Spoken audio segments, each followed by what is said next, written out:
Welcome to Adapting Class, Critical Care Nursing Practice Question, Content Review, Rapid Review in the very short form, test-taking strategy. This is our video number 8. Let's get to it. First question, a client in the ICU with the heart failure exacerbation, which of the following lab findings should the nurse expect?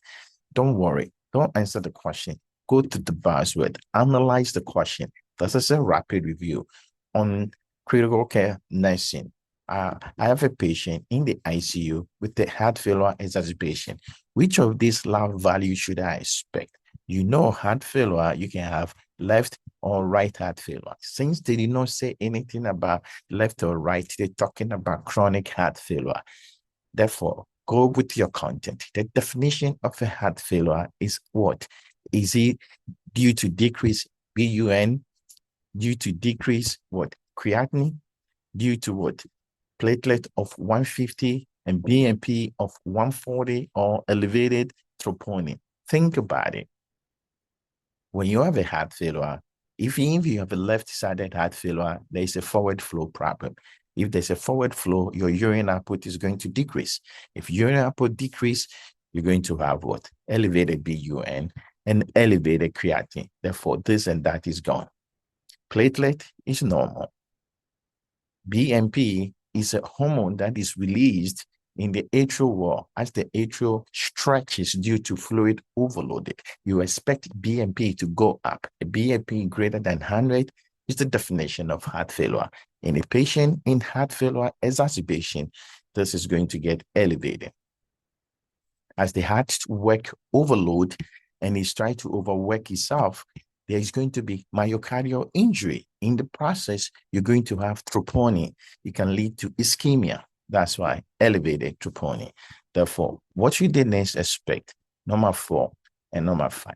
This is the content base for critical care nursing. If you're taking your critical care nursing, this is the way you should approach all question using test-taking strategy.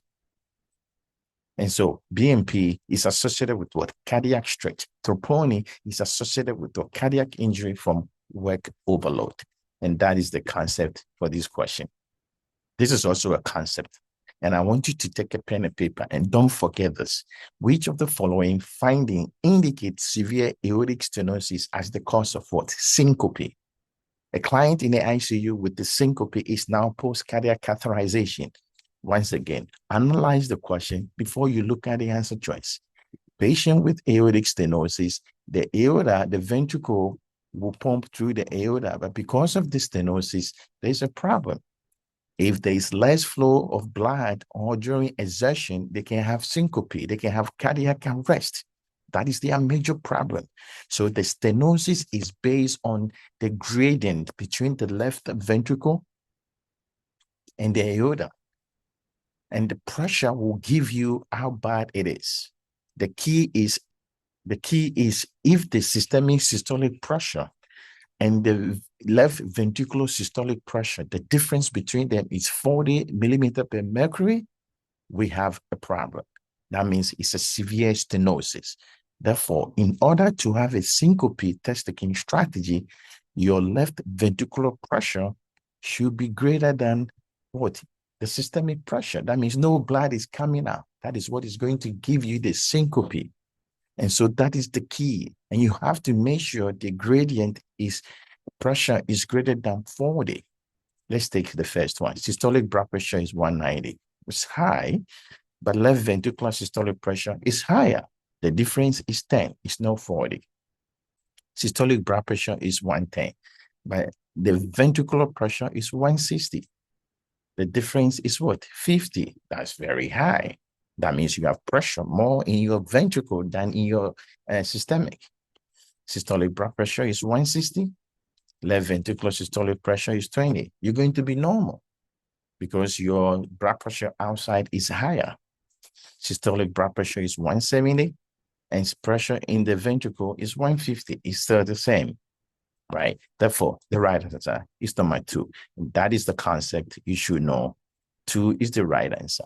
Therefore, if the left ventricular pressure is greater than systemic pressure and is greater than 40, then we have the cause of the left ventricle as being severe and the cause of the syncope in this situation. This question requires critical thinking, test-taking strategy, and knowing your content regarding cardiac function.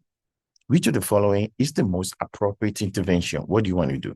A 70-year-old patient is admitted in the ICU with what? Acute decompensated heart failure. This is all heart failure questions.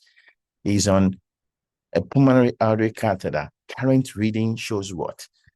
Take care of this question first before you underline it. Patient has a heart failure. It's a decompensated heart failure.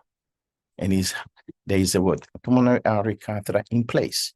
And we have hemodynamic reading.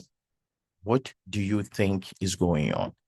Based on the reading, this is what we have. We have SVP 16, that is too high. That tells you the right side is overloaded. The PAP, that is the wedge, is also high. That means something is coming from the left side. The cardiac output is low. Something is not right. And the blood pressure is low. Look at it, 90/50. That tells you we have a cardiogenic shock.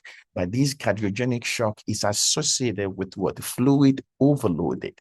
This is what we call congested cardiogenic shock. We have congestion on the left side.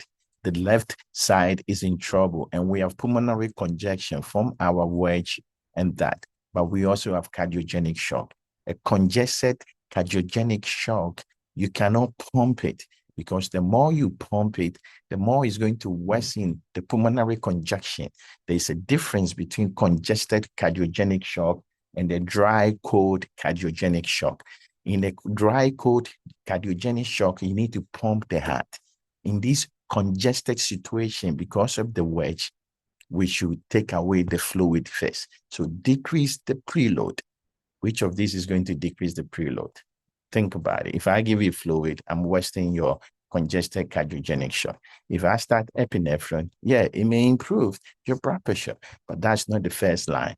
If I give you dopamine, it will increase your cardiac activity, but that's not the first line.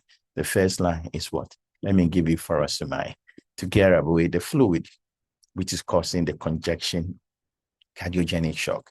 3 questions, taking strategy, critical care nursing questions, cardiac portion of it. This is the way to master cardiac critical care nursing practice question. Take care of yourself, and thank you for watching.